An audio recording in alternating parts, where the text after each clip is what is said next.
አሸባሪ ኦነግ ሸኔን ለማጥፋት እየተከናወነ ያለው ስራ አመርቂ ውጤት እያመጣ አይመስልም።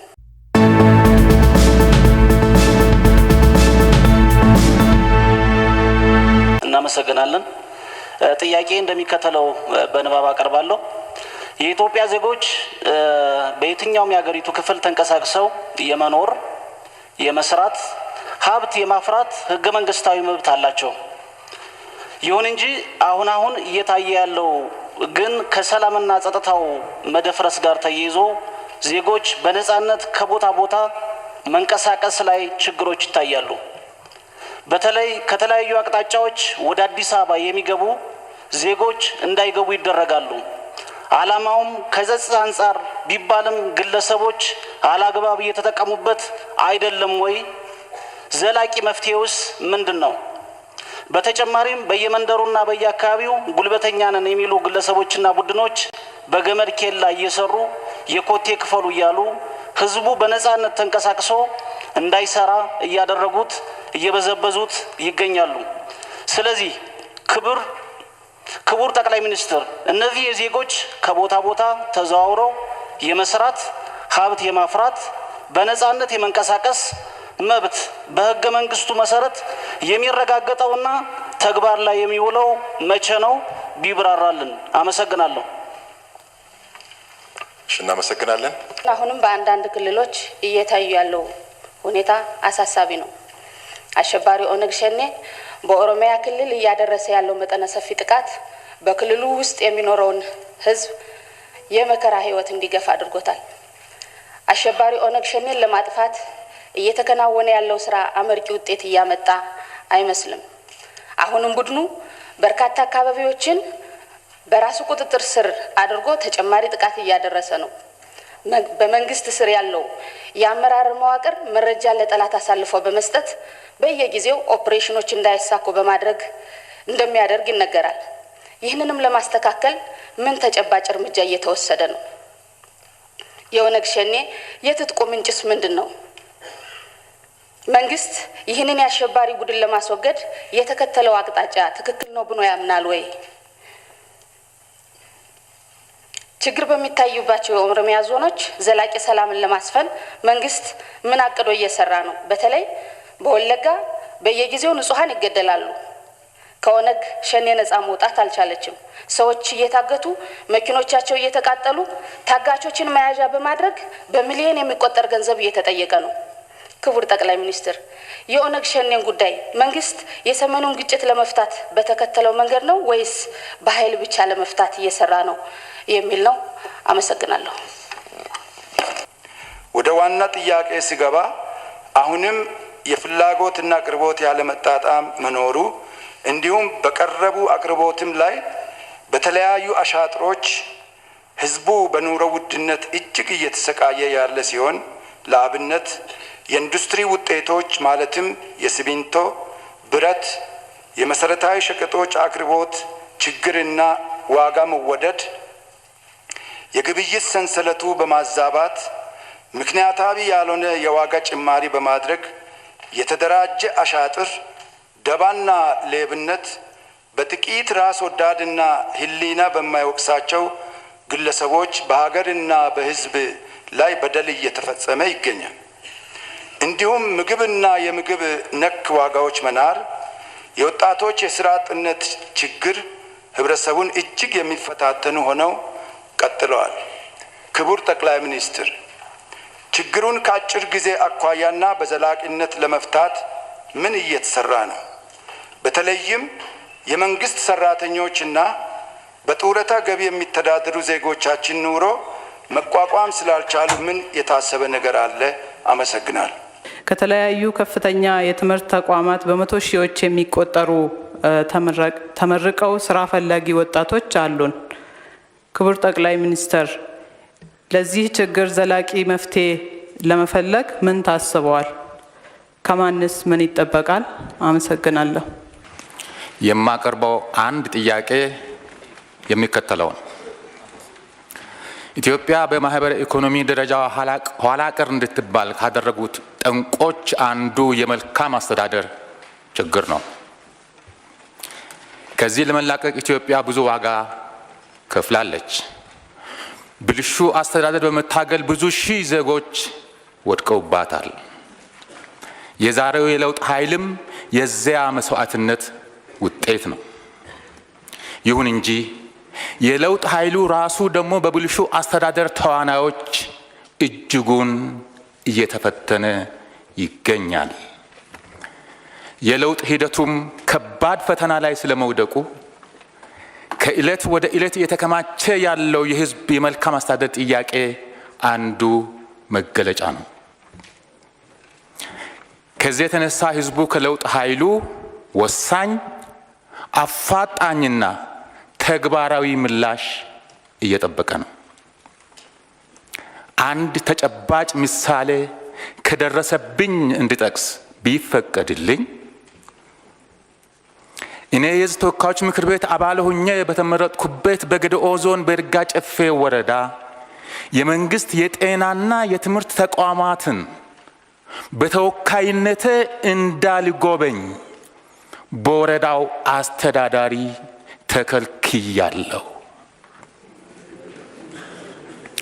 በሰላማዊ ሕዝብ መካከል ሁከት እንዳይፈጠር በማለትም ክልከላውን በጸጋ ተቀብዬ ጉብኝቴን በኪሳራ ለመሰረዝ ተገድጃለሁ። አንድ ትምህርት ቤት ወይም አንድ የጤና ጣቢያ እንዳልጎበኝ የተከለከልኩ የተወካዮች ምክር ቤት አባል የመረጠኝ ሕዝብ በሚያነሳው የመልካም አስተዳደር ጥያቄ በጎ ምላሽ እንደሚያገኝለት ምን ተስፋ ልሰጠው እችላለሁ? ክቡር ጠቅላይ ሚኒስትር፣ መንግስቶ የመልካም አስተዳደር ችግር መፍትሄ ለማበጀት በ2010 ያዘው ዝርዝር እቅድ ምን እንደሆነ እንዲገልጹልኝ ይጠይቃለሁ። አመሰግናለሁ። ወደ ክቡር ጠቅላይ ሚኒስትር ምላሽና ማብራሪያ እንሄዳለን።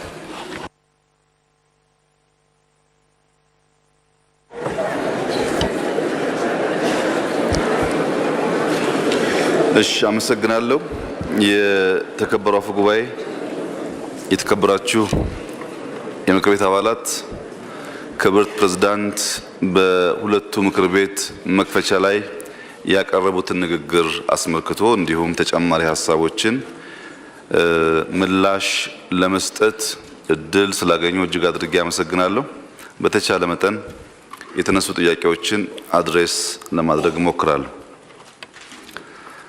በመጀመሪያ ከኢኮኖሚ ጋር ተያይዘው ለተነሱ ጥያቄዎች የማክሮ ኢኮኖሚ ሁኔታችን ምን ይመስላል? እድገታችን በንግግሩ አልተመላከተም። የዘንድሮ ዓመት የእድገት እቅዳችን ምን ይመስላል? የባለፈው ዓመት እድገታችንስ ምን ያህል ነው? የሚልና መሰል ጥያቄዎች ተነሱ። የኢትዮጵያ ኢኮኖሚ ላለፉት ዓመታት በተለይም ባለፈው ዓመት በርከት ያሉ ሰው ሰራሽና የተፈጥሮ ፈተናዎች ገጥመውት እንደነበር ሁላችሁም ታስታውሳላችሁ። ከፍተኛ ፈተና፣ ከፍተኛ ቻሌንጅ የነበረበት ዓመት ስለሆነ ጦርነት በሀገር ውስጥ በውጭም የዩክሬንና የራሻ ጦርነት በዓለም ደረጃ የፈጠረው ጫና እንዲሁም ድርቅ፣ ኮሮና ተያይዞ የመጡ ጫናዎች በስፋት ዱቀሳ ያሳረፉበት ዓመት ነበር ማለት ይቻላል። ነገር ግን አንድ ሰው በፈተና ውስጥ ሲያልፍ፣ በችግር ውስጥ ሲያልፍ ያ ሰው ጠንክሮ በርትቶ እንደሚወጣ ሁሉ የኢትዮጵያም ኢኮኖሚ ሬዚሊየንት መሆኑን፣ በቀላሉ የማይሰበር መሆኑን፣ የጀመረውን የእድገት ትራጀክተሪ ማስቀጠል የሚችል መሆኑን ለኢትዮጵያ ኢኮኖሚስቶች ብቻ ሳይሆን በዓለም አቀፍ ደረጃ ያሉ ይህንን ጉዳይ የሚገመግሙ ሰዎችም ግራ እስኪያጋባቸው ድረስ ኢኮኖሚው ያጋጠመውን ፈተና ተቋቁሞ መሻገር ችሏል። ጫና ተቋቁሞ መሻገር ችሏል ሲባል የኢትዮጵያ ኢኮኖሚ በ2014 የበጀት ዓመት መጨረሻ ላይ 6.16 ትሪሊየን ደርሷል። ይህም ማለት በዶላር ሲሰላ 126.7 ቢሊዮን ዶላር ደርሷል። ታስታውሳላችሁ 100 ቢሊዮን ለመድረስ ከ100 ቢሊዮን ለመሻገር ያለንን ጉጉት በዚሁ ምክር ቤት አቅርቤ ነበር። የነፍስ ወከፍ ገቢ ኢትዮጵያ ውስጥ ዛሬ 1212 ዶላር ደርሷል። ይሄ ብቻ ሳይሆን ከምስራቅ አፍሪካ አንደኛው ግዙፍ ኢኮኖሚ የኢትዮጵያ ኢኮኖሚ ሆኗል። ከሰብ ሳሃራን አፍሪካን ሀገራት ሶስተኛው ግዙፍ ኢኮኖሚ የኢትዮጵያ ኢኮኖሚ ሆኗል። ይሄ ዳታ የመንግስታችን ዳታ አይደለም፣ የወርልድ ባንክ ዳታ ነው። ወርልድ ባንክ ዘንድሮ ባደረገው ግምገማ ከምስራቅ አፍሪካ አንደኛው ኢኮኖሚ ተበልጦ የነበረውን አስተካክሎ በሰብ ሳሃራም ሶስተኛው ግዙፍ ኢኮኖሚ መሆኑን እና ቅድም ያስቀመጥኳቸውን ፊገሮች አስቀምጧል። በዚህ ፊገር ሙሉ በሙሉ እኛ እንስማማም። ምክንያቱም የኢትዮጵያ ኢኮኖሚ ሁላችሁም እንደምትገነዘቡት ፎርማል ከሆነው ኢኮኖሚ ያልተናነሰ ኢንፎርማል ኢኮኖሚ አካውንት ማድረግ የሚያስቸግሩ የኢኮኖሚ ትስስር አለው። ኮንትሮባንዱ ይታወቃል። ካሽ በእጅ የማቆየት ልምምዱ ይታወቃል። ለምሳሌ በአንዳንድ የአፍሪካ ሀገራት አርሶ አደሮች ግብር እንዲከፍሉ ስለሚደረግ አብዛኛው እርሻም ኮመርሻላይዝ የተደረገ ስለሆነ ምን ያክል ሀብት እዛ አካባቢ እንደሚንቀሳቀስ በቀላሉ ማወቅ ይቻላል። የኢትዮጵያ አርሶ አደር እንደምታውቁት ግብር እምብዛም ይከፍል አይደለም። ስንዴ ያመረተ ሸጠ ብንልም በግብር ውስጥ የሚያልፉ ትራንዛክሽኖችን ማየት ስለማንችል በቤት የማስቀመጥ ልምምዱም ሰፊ ስለሆነ አዳዲስ የጀመርናቸውን ሀገራዊ ስራዎችም ታሳቢ የማያደርግ ስለሆነ እዚህ ካስቀመጥኩት ቁጥር በእጅጉ የገዘፈ እንደሆነ ጥርጥር የለውም። ነገር ግን ሁላችን እንዲያስማማን ወርልድ ባንክ ያቀረበውን ዳታ ብቻ ነው ያቀረብኩላችሁ። ይሄ የኛ ፍላጎት ነበር፣ የብልጽግና ፍላጎት በአፍሪካ ገዘፍ ካሉ ኢኮኖሚዎች ውስጥ አንዱን ማድረግ አለብን። ራቅ ብሏል፣ በህዝብ ቁጥርና ባለው ፖቴንሻል ይመጥን አልነበረም የሚል ጉጉት፣ ጥያቄ፣ ፍላጎት፣ ትጋት ነበር። የዛ ውጤት ተደርጎ ሊወሰድ ይችላል። ይሄ ነገር ጦርነት ባይኖር ኮሮና ባይኖር ምን ልንሰራ እንችላለን የሚል ጥያቄ እኔም አነሳለሁ፣ በርካታ ሰዎች ያነሳሉ። እኔ ባለኝ ግምት ፈተናውና ቻሌንጁ ይበልጥ እንድንሰራ እንድንተኛ ግዞናል። የራሱ ስብራት ቢኖረውም ተጠናክሮ መስራት ግን እድል ፈጥሯል የሚል የጸና እምነት አለኝ። አሁንም ጠንክረን ከሰራን ይሄን ውጤት ማሻሻል የሚያስችል እድል እንዳለ መንግስት ያምናል፣ እኔም በግል እንደዚሁ አምናለሁ። የባለፈው ዓመት የጂዲፒ እድገት 6.4%። ቅድም ያነሳዋቸውን ፈተናዎች እንዳለ ይዞ 6.4% እድገት ተመዝግቧል። በዚህ ዓመት ያለን እቅድ ቢያንስ 7.5 በተለይ አሁን የተፈጠረው የሰላም ሁኔታ ማስጠበቅ ከቻል ቢያንስ 7.5% እናድጋለን ብለን እናስባለን። የባለፈው ዓመት 6.4 እድገት የተረጋገጠው ቀደም ሲል እንዳነሳችሁት ብዝሃ ዘርፍ ብዝሃ ተዋናይ መሆን አለበት ኢኮኖሚያችን። ግብርና መር ኢንዱስትሪ መር እያልን በተወሰነ ሴክተር መታቀብ የለብንም። ሰፋ ያሉ የልማት ዘርፎችን እንደ ዋና መንቀሳቀሻ አድርገን ብንሰራባቸው ፖቴንሻሎች ስላሉ ሊወጡ ይችላሉ፣ ልናድግ እንችላለን የሚል እሳቤ ስለነበረ ነው። በክብርት ፕሬዝዳንቷ ንግግር ላይ ያልተመላከተው ይህ ምክር ቤት ባጸደቀው የ10 ዓመት የእድገት ፍኖተ ካርታ ላይ የዚህ ዓመት ባለፈው ዓመትም የዚህ ዓመትም ግምት ወይም ትልም እቅድ ተቀምጧል። ስለዚህ በዚህ ዓመት ምን ያክል ማደግ እንደምንፈልግ በእቅዳችን ስላለ ነው በንግግራቸው ውስጥ ያልተካተተው።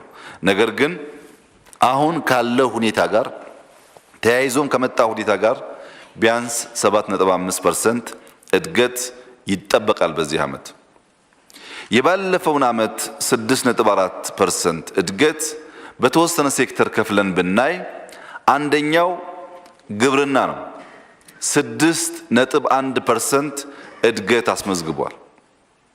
በግብርና ሁላችሁም በየምርጫ አካባቢያችሁ ስትሄዱ እንዳያችሁት በስንዴ እጅግ አበረታች ውጤት ተገኝቷል። ከስንዴ ባሻገር ብዙ ባንናገርለትም ሩዝ ከባለፈው ዓመት 2013 አካባቢ እስከ 5 ሚሊዮን ኩንታል እናስገባ ነበር ሩዝ ከውጭ። ዘንድሮ አማራ ክልል በሩዝ ምርት የጀመረውን ጥሩ ልምድ በኦሮሚያና በደቡብ አስፋፍተን ቢያንስ 8 ሚሊዮን ኩንታል እንጠብቃለን። እንደ ስንዴ ኤክስፖርት ባንልም ሩዝ ኢምፖርት ማድረግ አያስፈልገንም።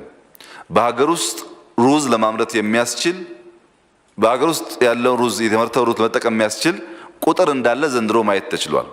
ከዚያ ባሻገር ግን ሩዝ ወደፊትም ኢትዮጵያ ከፍተኛ ፖቴንሻል እንዳላት ትምህርት ተወስዶበታል። አንደኛ ምርታማነቱ 70-80 ኩንታል በሄክታር የተገኘባቸው ቦታዎች አሉ። ከፍተኛ ምርታማነት አለው።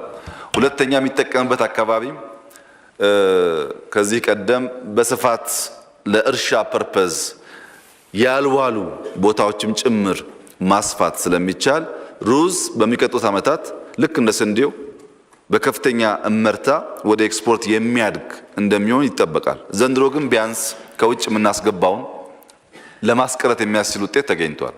በቆሎም እንደዚሁ ነው። በቆሎ ከፍተኛ የሆነ ምርት ነው የተገኘው። ስንዴ የሚባልበት ምክንያት ስንዴ ስላልነበረ ከዚህ ቀደም በዚህ ማግኒቲዩድ እና በስፋት ስለተሰራ እንጂ በበቆሎ ላይም ያለው ውጤት እጅግ አበረታች ነው። ከፍላጎታችን በላይ የሆነ የበቆሎ ምርት በዘንድሮ ክረምት ተገኝቷል። በፍሩት ያው የምታውቁት ነው ጅማሮቹን።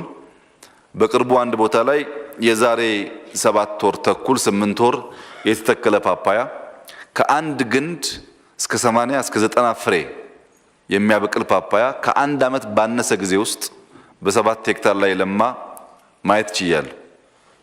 በፍሩት ኢትዮጵያ ከፍተኛ ፖቴንሻል አላት።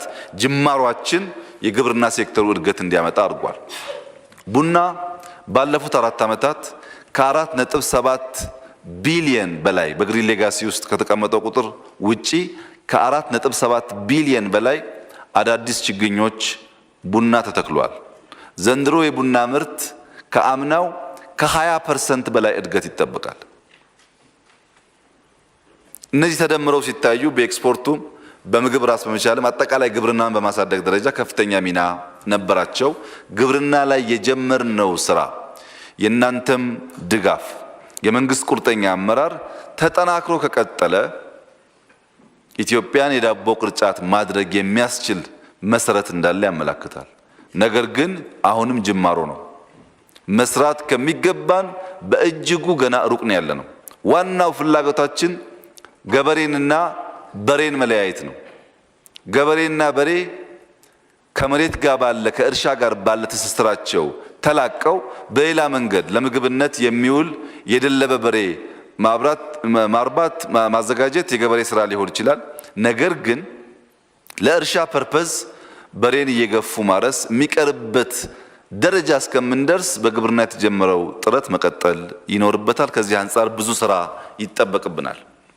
ብዙ ርቀት አልሄድንም። ውጤቱ ተስፋ የሚሰጥ ቢሆንም ሁለተኛው እድገት ኢንዱስትሪ ነው። ኢንዱስትሪ ዘንድሮ 4.9% እድገት አስመዝግቧል።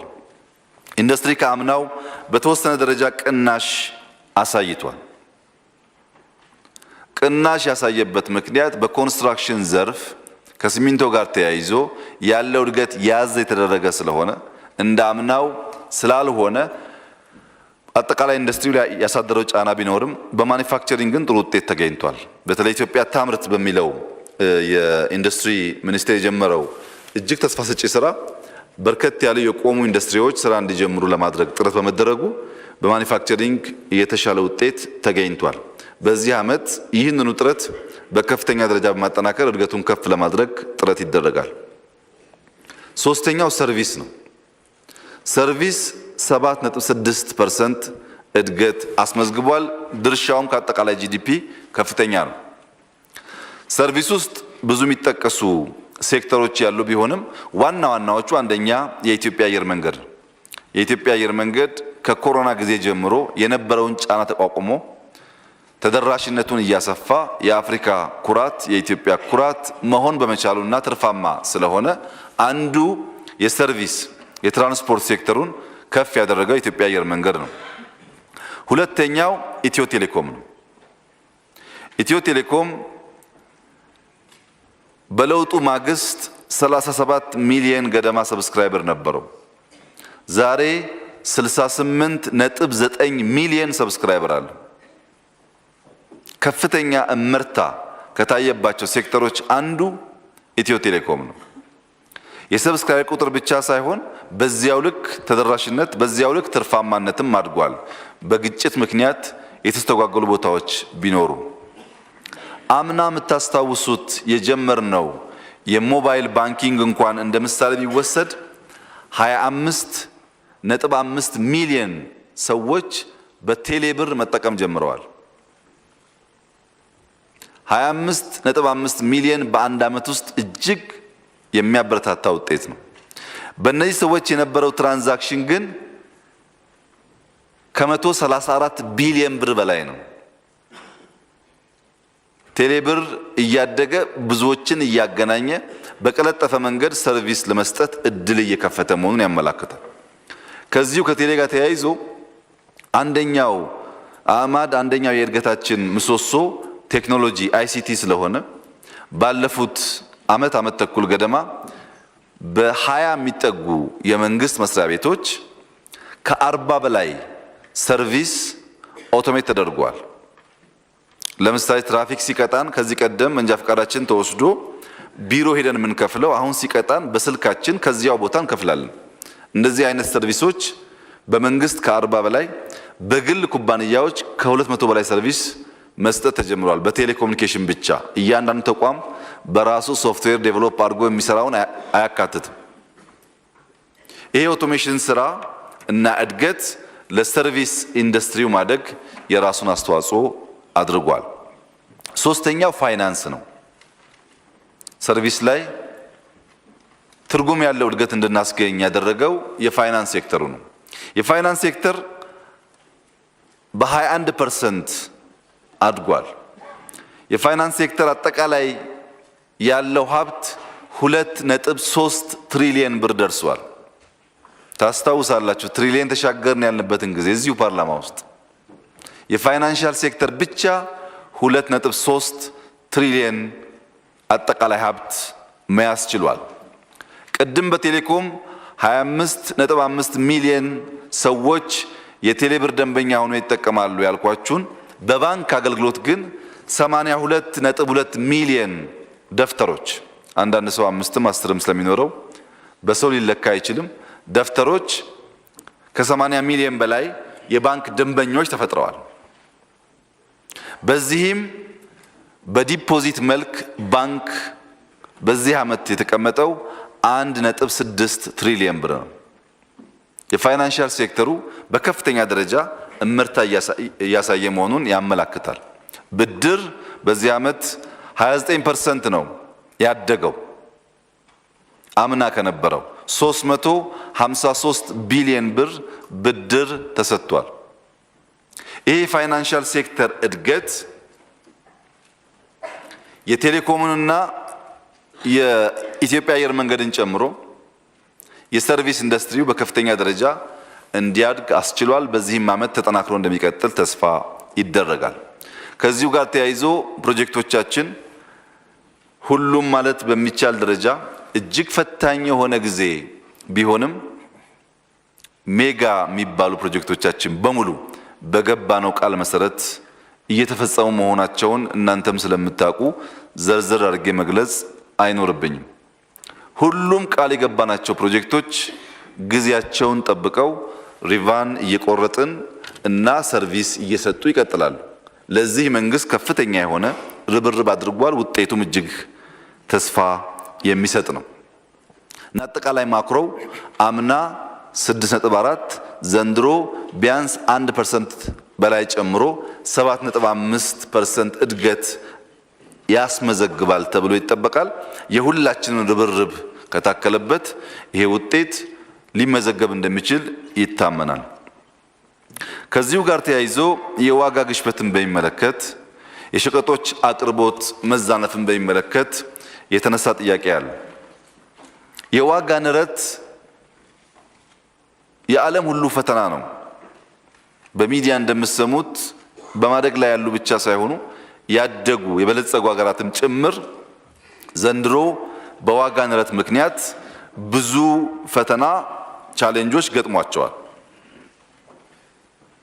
ለዚህ ዋጋ ንረት መነሻ የሆነው ጉዳይ በአንድ በኩል የአቅርቦትና ፍላጎት አለመጣጣም ሲሆን፣ በሌላ በኩል ምርቶች ወደሚፈልጋቸው ገበያ እንዳይሄዱ በጦርነት በግጭት ምክንያት መስተጓጎላቸው ነው።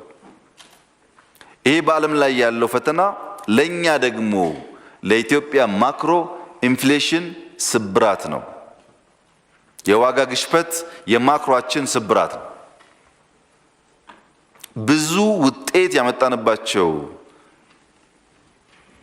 ሴክተሮች ያሉ ቢሆንም በግሽበት የተገኘው ውጤት አሁንም ገና ብዙ ስራ ይጠይቃል። ነገር ግን ባለፉት 4 ወራት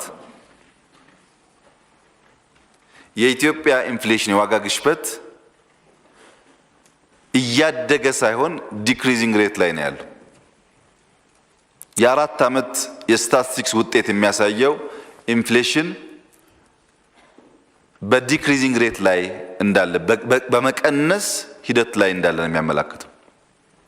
በመቀነስ ሂደት ላይ ማለት የአንድ ምርት ሸቀጥ ዋጋ መቀነስ ሳይሆን የአንድ ምርት እድገት እያሳየ የነበረው እድገት ተገቶ በቅናሽ ላይ ነው ያለው ማለት ነው። ይሄ የሆነበት በጣም በርካታ ስራዎች ተሰርተዋል። ባለፉት አስታውሱ ከሆነ ብዙ ርብርብ እናደርጋለን ብዬ ለተከበረው ምክር ቤት አቅርቤ ነበር። ከዚህ ውስጥ አንዱ በዘመን መለወጫ በአዲሱ ዓመት እንደሚታወቀው የዶሮ፣ የእንቁላል፣ የስጋ ፍላጎት ይጨምራል። ብዙ ጊዜ ገበያ ይወደዳል። ይሄ ደግሞ በዝቅተኛ ገቢ የሚተዳደሩ ዜጎች ይጎዳል። ያ እንዳይሆን ጠንካራ ኮሚቴ አቋቁመን በከፍተኛ ትጋት ነው የሰራነው። ስንት ኩንታል ጤፍ ከተማ መግባት እንዳለበት፣ ምን ያክል ሽንኩርት ከተማ መግባት እንዳለበት ጭምር ማለት ነው። 4000 ኩንታል ጤፍ ነው ለበዓል ወደ አዲስ አበባ በመንግስት ተገዝተው በተለያየ ማርኬት ውስጥ እንዲሁ የተደረገው። ምክንያቱም ጤፉ አለ እዚህ ሲቀርብ በዓልን ተስታኮ ዋጋው ስለሚጨምር እና ዝቅተኛ ገቢ ያላቸው ሰዎች ስለሚጎዱ የበዓላት ዋጋ የምታስታውሱት በከፍተኛ ኢንተርቬንሽን ነው ለማረጋጋት ሙከራ የተደረገው። ይሄ ቢቀጥል በእጅጉ ሊያግዝ ይችላል። ሁለተኛው ሰንደይ ማርኬት ነው። በየእሁዱ በየሰንበቱ አንዳንድ ቦታ ላይ አርሶ አደሩ እየመጣ በቀጥታ እንዲሸጥ የተደረገው ሙከራ በርከት ያሉ ቦታዎች አዲስ አበባ ላይ ያ የገበያ ስርዓት እየተለመደ መጥቷል። በዚያም ገበያ ለማረጋጋት የራሱ ሚና እየተጫወተ ይገኛል። ሶስተኛው እጅግ የሚያስደስተው እና የተከበረው ምክር ቤትንም ሊያኮራ የሚገባው የተማሪዎች ምገባ ነው። ኢትዮጵያ ዛሬ 9.5 ሚሊዮን በላይ ተማሪዎች በቀን ሁለቴ ትመግባለች። ባለፈው ዓመት 9.4 ነበር። አሁን ከ200 ሺህ በላይ ሰዎች ለመጨመር የሚያስችል አቅም ተፈጥሯል። 9.5 ሚሊዮን ህፃናት በቀን ሁለቴ መግባ ማስተማር ማለት የአንዳንድ ሀገራት ፖፑሌሽን ማለት ነው። እነዚህ ልጆች ምግብ ስላጡ፣ ቁርስ ስላጡ ከትምህርት ቢቀሩ ስንት ሳይንቲስት፣ ስንት ዶክተር፣ ስንት ኢንጂነር ኢትዮጵያ ሊቀርባት እንደሚችል አስቡ። የነገር ሁሉ መሰረቱ ፋውንዴሽኑ ኤሌመንተሪ ስኩል ነው። እዛ ጋር መግበን ካስተማርናቸው እድሜያቸው ከፍ ሲል ምናልባት ተላልከውም ሊማሩ ይችላሉ። ራሳቸውን መርዳት በማይችሉበት ደረጃ ምግብ ካጡ ግን ትምህርት ብቻ ሳይሆን ህይወታቸው ይደናቀፋል። ይሄ ነገር መጠናከር አለበት። እናንተም ልትኮሩ ይገባል። እንደ ሀገርም አበክረ ልንሰራበት የሚገባው ኤሪያ ታዳጊ ህፃናት ትምህርት ቤት መሄድ ሲገባቸው በዳቦ ምክንያት ከትምህርት እንዳይስተጓጎሉ ማድረግ ነው። ይሄ በቀጥታ ከኑሮ ውድነት ጋር ይያያዛል። አነስተኛ ገቢ ያላቸው ዜጎች፣ ቤተሰቦች ልጆቻቸውን ትምህርት ቤት መላክ እንዳይቸገሩ የሚያግዝ ስለሆነ እዚሁ ጋር ለመመለስ የዩኒቨርሲቲ ጥያቄ ተነስቷል። ያ ሁላችሁም እንደምታስታውሱት ላለፉት 4 ዓመታት አንድም ዩኒቨርሲቲ አልከፈትንም በኢትዮጵያ ደረጃ። አሁንም አንከፍትም። አንድም ዩኒቨርሲቲ አንከፍትም በሚቀጥሉት ጥቂት ዓመታት ውስጥ። ዋናው ምክንያት ምንድነው? ዩኒቨርሲቲ እንደ ሃይ ስኩል በየቦታው ኮንዶሚኒየም እያበዛን ዩኒቨርሲቲ ብንል አጠቃላይ የትምህርት ስርዓቱ ላይ የሚያመጣው ኢምፓክት ካልተቀየረ በስተቀር ውጤቱ አነስተኛ ነው የሚሆነው። በአንጻሩ ሚኒመም ከ8000 እስከ 10000 የሚጠጉ ኬጂዎች ሰርተናል። በህዝብ ሀብትና ድጋፍ በሀገር ደረጃ በስፋት ኬጂዎች ኬጂ ማለት የመዋዕለ ሕጻናት ትምህርት ቤት የተከፈተ ይገኛል።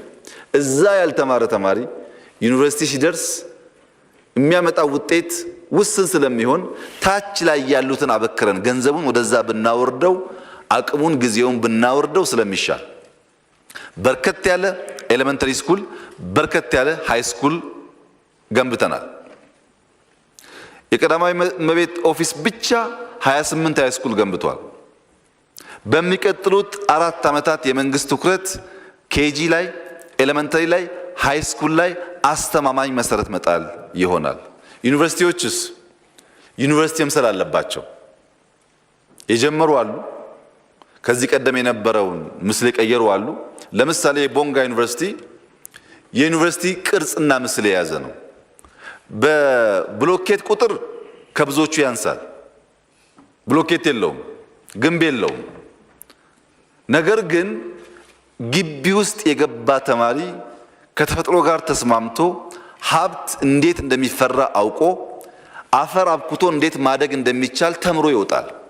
የቦንጋ ዩኒቨርሲቲ አመራሮች ምናልባት 3 ዓመት ከዚያ በኋላ ከመንግስት በጀት አንፈልግም ነው ያሉት። ዩኒቨርሲቲ ማለት እንደዚህ ነው። ወደዛ ደረጃ ያልደረሱ በጣም ብዙ አሉ።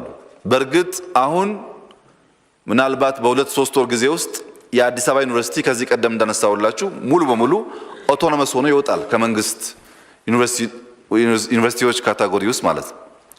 እሱን ተከትለን የባህር ዳር፣ ሀሮማያ፣ ጅማ፣ መቀሌ፣ ሐዋሳ ትላልቆች ዩኒቨርሲቲዎች በፍጥነት ከመንግስት በጀት ወጥተው ኦቶኖመስ መሆን አለባቸው። ኳሊቲ ኤጁኬሽን የሚባል ነገር መጀመር አለበት። መመረቅ ብቻ ሳይሆን ተመርቆ ችግር የሚፈታ ዜጋ መፍጠር ይኖርብናል። ወደዛ ስለምንሄድ ባለፉት ጥቂት ዓመታት ቀደም ሲል የተነሳው ምዕራብ ጎጃም ብቻ ሳይሆን በጣም በርካታ ቦታዎች ዩኒቨርሲቲ ጥያቄ ያላቸው አሉ። እነዚህ ለጊዜው አቆይተን አሁንም ብሎ ሲሳካልን ግን ትክክለኛ ጥያቄ ያለባቸውን ቦታዎች አድሬስ ለማድረግ ወደፊት የሚሰራበት ይሆናል። አሁን የኛ ትኩረት የእናንተም ትኩረት ቢሆን የሚሻለው ታች ፋውንዴሽን ላይ ቢሆን ጥሩ ነው። ዩኒቨርሲቲዎች በደንብ ጠንክረው ግሪን ሆነው አርሰው አርሶ አደር አግዘው በምርምር ደግፈው ጠንካራ የሆኑ ሲሄዱ ኦቶኖመስ ሲሆኑ ደግሞ እኛ አዲስ እያስፋፋን መሄድ አንቸገርምና በዚያው ታሳቢ ቢደረግ።